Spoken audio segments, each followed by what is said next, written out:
In these woods, silence hides secrets, and the cabin remembers every scream.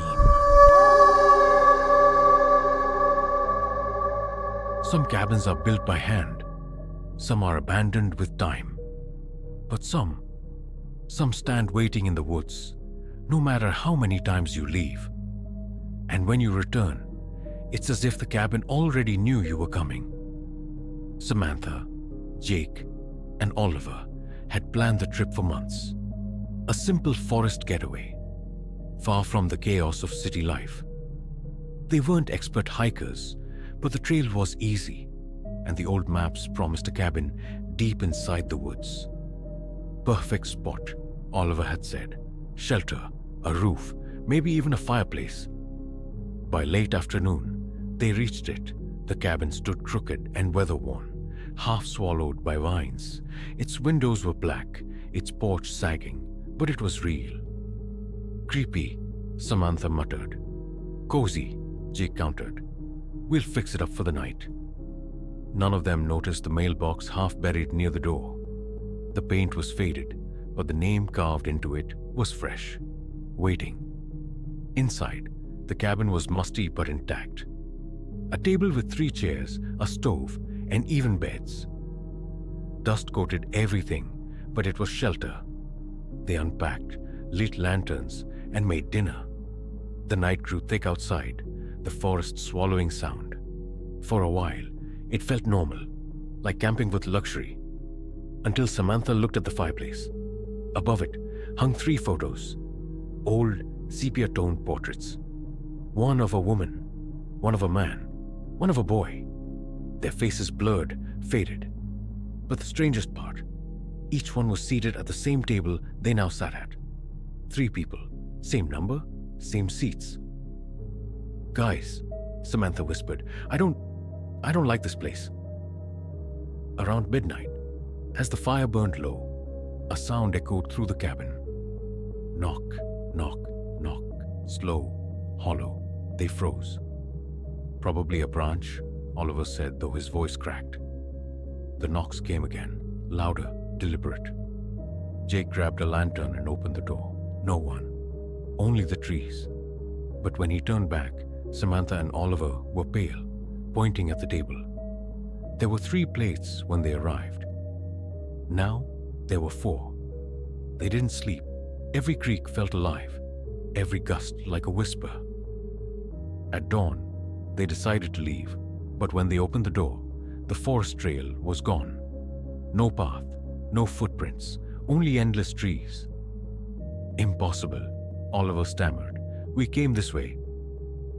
A figure appeared at the tree line, tall, thin, wearing something dark, like a long coat. Hello? Jake called, though his gut screamed not to. The figure didn't move. Then, slowly, it raised an arm and pointed at the cabin. They slammed the door shut. What does it want? Samantha cried. No one answered. Hours crawled by, hunger gnawed at them. The forest outside remained silent, the figure sometimes there, sometimes gone. By nightfall, they heard footsteps inside the cabin. But they were all together. The steps moved across the ceiling, back and forth. Jake whispered, It's upstairs. There is no upstairs, Samantha said. They searched the cabin desperately, looking for another floor, another level. Behind the fireplace, they found it. A hidden stairwell. Dusty, narrow, spiraling upward. Against every instinct, they climbed. At the top was a room filled with beds. Dozens of them. Child-sized, perfectly made. And on each bed, photographs. Hundreds. Everyone showing people sitting at the cabin's table. Different faces, different decades. Always 3. And in the corner of every photo, the same tall, thin figure. Watching, panic set in. They bolted for the door, but when they yanked it open, the cabin was gone. They stepped outside into another cabin. The same one, same table, same photos. They realized then, there was no leaving. The cabin wasn't a place, it was a trap. a waiting mouth that swallowed whoever entered. And the figure outside? Not a warning, a guide, bringing the next three inside. By the third night, they had stopped fighting. Hunger and terror had drained them. They sat at the table in silence, like all the others before them. The fire burned low. The figure stood at the window, watching. And when the camera clicked from somewhere unseen, capturing their faces for the wall upstairs, none of them moved. The cabin had been waiting, and it always would. In Ravenwood Forest, some hikers search for shelter. But if you find the cabin with the crooked porch, don't go in, because it isn't shelter at all. It's waiting. For you, the woods are never truly silent. There's always a cricket, a bird, or the wind. But when the night grows too quiet, and the only thing you hear is a growl that isn't human, you know you're not alone. Lena, Marcus, and David had been friends since high school. Every summer, they tried to do one big camping trip together. This year, they chose the Ravenwood Forest, a place locals warned them about. The stories said hikers went missing there, that strange cries echoed at night, but the three laughed it off. Ghost stories, nothing more. By late afternoon, they had reached a clearing near a stream. The place was perfect, flat ground, a water source, and a circle of trees for shelter. They set up their tents, gathered wood, and started a fire. As the sun set, the forest seemed to exhale. Shadows stretched long, the air cooled, and the crackle of the campfire felt like the only safe sound in miles. The first few hours were easy. They roasted marshmallows, told old stories, and teased each other about who would scream first if something went bump in the night. But as darkness deepened, the forest grew different. The wind stopped. Crickets fell silent. Even the water of the stream seemed to hush. Too quiet, Marcus muttered, staring into the dark. Like unnatural quiet. David threw a stick into the fire. Animals bed down at night, that's all. But Lena wasn't convinced. Her eyes kept darting to the trees, where shadows pooled too thick, too heavy. And then it came, a sound that silenced even their jokes. Growl, low, deep, vibrating through the ground. The three froze. That wasn't a bear, Lena whispered. Could have been, Marcus said, though his voice wavered. The growl came again, closer this time. David grabbed the flashlight and aimed it toward the tree line. The beam caught nothing but trunks and brush. Maybe it's hungry, Marcus muttered. We should put out the food. But before they could move, something snapped in the brush. Heavy, deliberate. A shadow passed between the trees. Lena gasped. Did you see that? David tightened his grip on the flashlight. I saw. The growl came again, now circling them. They stayed by the fire, clinging to its weak circle of light. Every few seconds, they heard it. Steps too heavy for deer, too steady for anything natural. Growls, low and rumbling, always moving, never too far. Marcus stood. We need to scare it off. He grabbed a branch from the fire, holding it like a torch. Marcus, don't, Lena hissed, but he marched toward the trees, waving the flame. Hey, he shouted, back off. The forest answered, not with fear, with a growl so loud it rattled their bones. And then, silence. Marcus returned pale, his bravado gone. It's big, he whispered, and it's not running. The three huddled together, waiting. Minutes dragged like hours.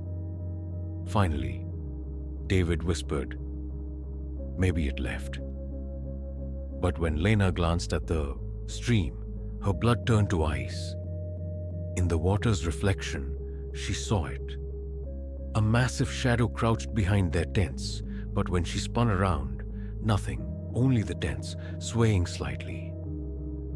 "Something's wrong," she whispered. "It doesn't move like an animal." The night dragged on, every sound magnified. Sometimes they heard growls close to their ears, though nothing was there. Sometimes the footsteps echoed on both sides at once. Once, David swore he felt hot breath on his neck, but when he turned, only Lena and Marcus stood there, wide-eyed. At one point, their fire sputtered, dying to embers. Panic surged. They scrambled to add wood, desperate for the flames to roar back. Because in that brief moment of darkness, the growl was right there. Not in the woods. Behind them, near dawn, exhaustion dulled their fear. They huddled close, waiting for the sun. And then Lena noticed something.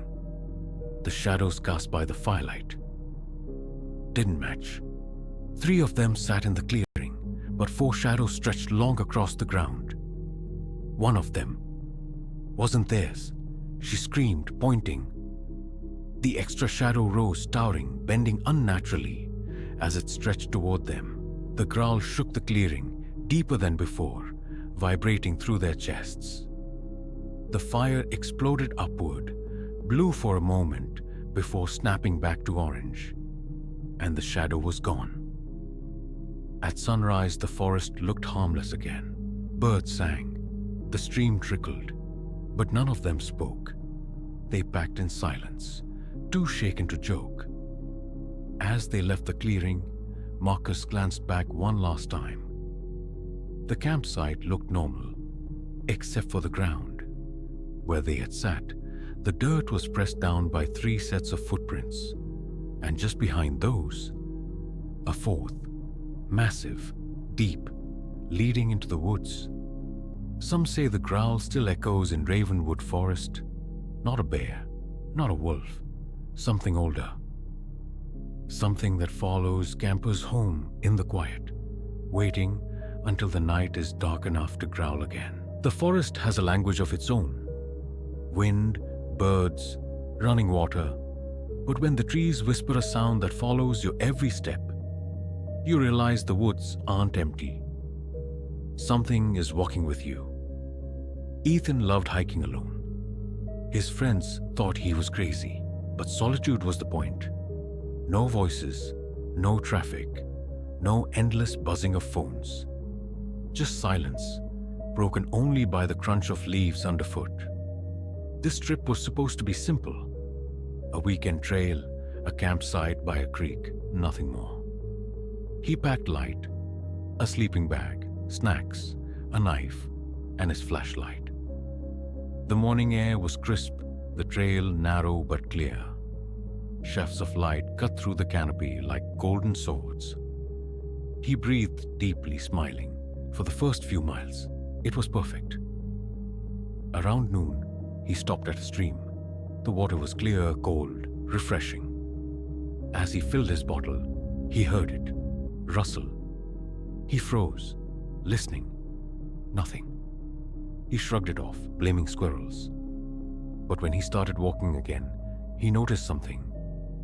Every time his foot crunched the leaves, there was a second sound, a faint rustling just behind him.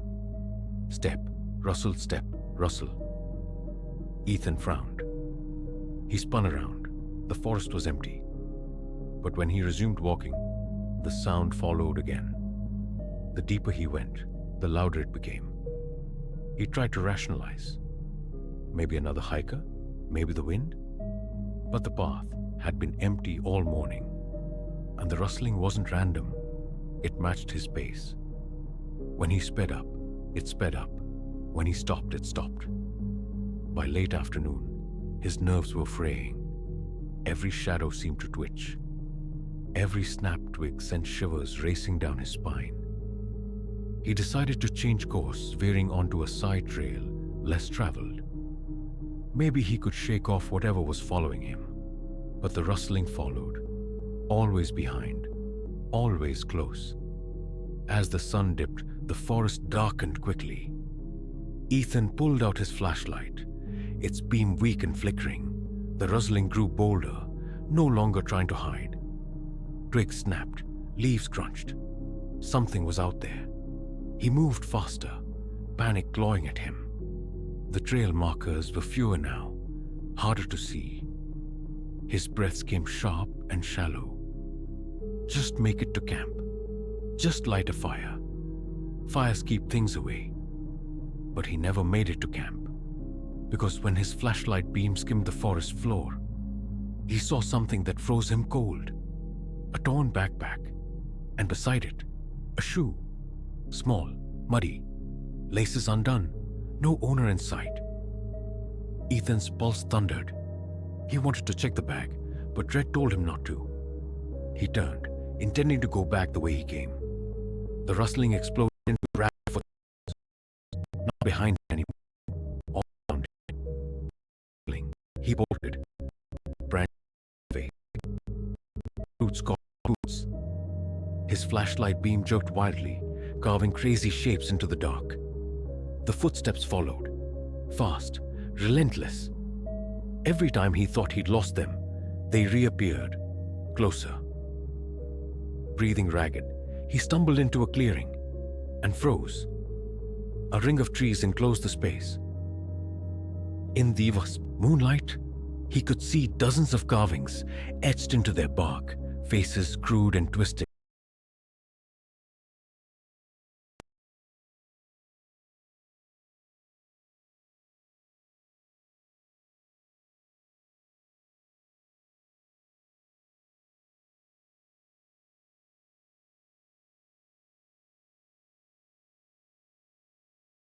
Another shoe, not old, not weathered, his own. The one he'd lost earlier crossing the stream.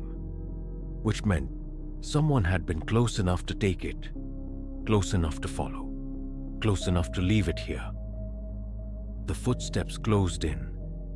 Ethan screamed, sprinting blindly. The forest